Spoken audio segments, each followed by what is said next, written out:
सुप्रभात विद्यार्थी। आज हम पाठ 9 चेतक के आगे की कविता का पठन करेंगे। अभी तक हमने चेतक के बारे में पढ़ा था, उसके आगे चेतक के आइए और सुनते हैं कहानी। कौशल दिखलाया चालों में, उड़ गया भयानक भालों में, निर्भीक गया वह ढालों में, सरपट दौड़ा करवालों में। करवालों यानी होता है तलवार। चेतक अपनी कुशलता और वीरता का परिचय अपनी चाल के द्वारा दिखाया। तीव्र गति से दौड़ने और निडर होकर अपने शत्रुओं पर आक्रमण करना या उसकी वीरता का स्मारक था। वह निडर होकर युद्ध के समय भयानक भालों और तलवारों से सुसज्जित शस्त्रों के बीच में जाकर उन पर प्रहार करता था और नालों, नहरों आदि को पार करता हुआ सरपट अर्थात बहुत तेज गति से, जल्दी से, है ना, सरपट बहुत तेज गति से बाधाओं में फंसने के बाद भी वह निकल जाता था। जो चेतक जो था घोड़ा महाराणा प्रताप का, वो इतना निडर था कि वो नहरों नालों किसी को भी नहीं देखता था। उससे भी वह कितने भी मुश्किल आ जाए वो जल्दी से सरपट होके मतलब जल्दी वहां से निकल जाता था।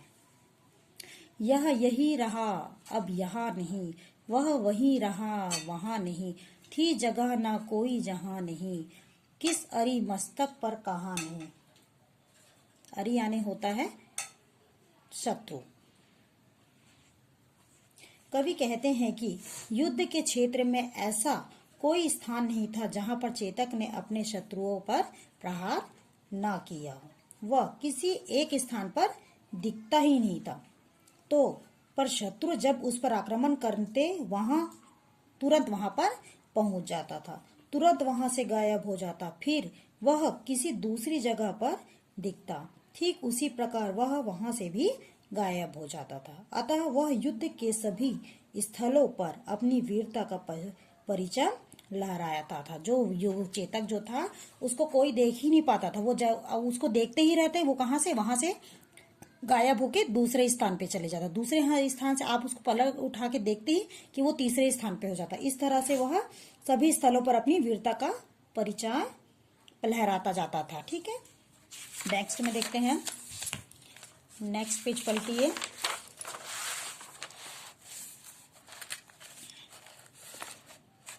आगे का पढ़ते हैं।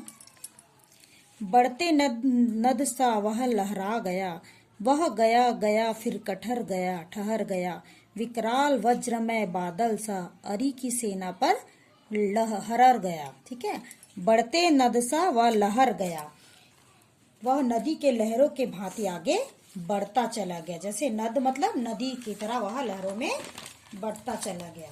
वहां जहां भी वह गया फिर ठहर गया, वहां जहां भी जाता कुछ क्षण के लिए रुक जाता था। ठहर यानी रुक जाता था। विकराल पत्थर, वज्र में मतलब पत्थर, विकराल पत्थर के समान कठोर बादल का रूप धारण कर अपने दुश्मनों पर प्रहार करता था, टूट पड़ता था। 7th वाला पोयम देखते हैं। भाला गिर गया गिरा निसंग, है टापों से खन गया अंग, बैरी समाज रह गया दंग, घोड़े का ऐसा देख रंग।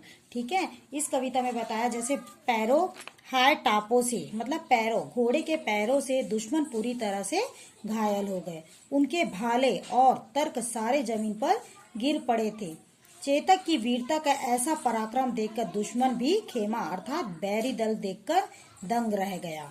चेतक को स्वामी भक्ति की वजह से ही दुनिया का सर्वश्रेष्ठ अश्व का दर्जा दिया गया है। ठीक है, इस कविता में जो महाराणा प्रताप का घोड़ा रहता है चेतक, उसको दुनिया का सर्वश्रेष्ठ मतलब घोड़ा माना गया है। इस कविता के माध्यम से श्याम नारायण पांडे जी ने यही संदेश देते हैं कि पशुओं में भी वफादारी होती है।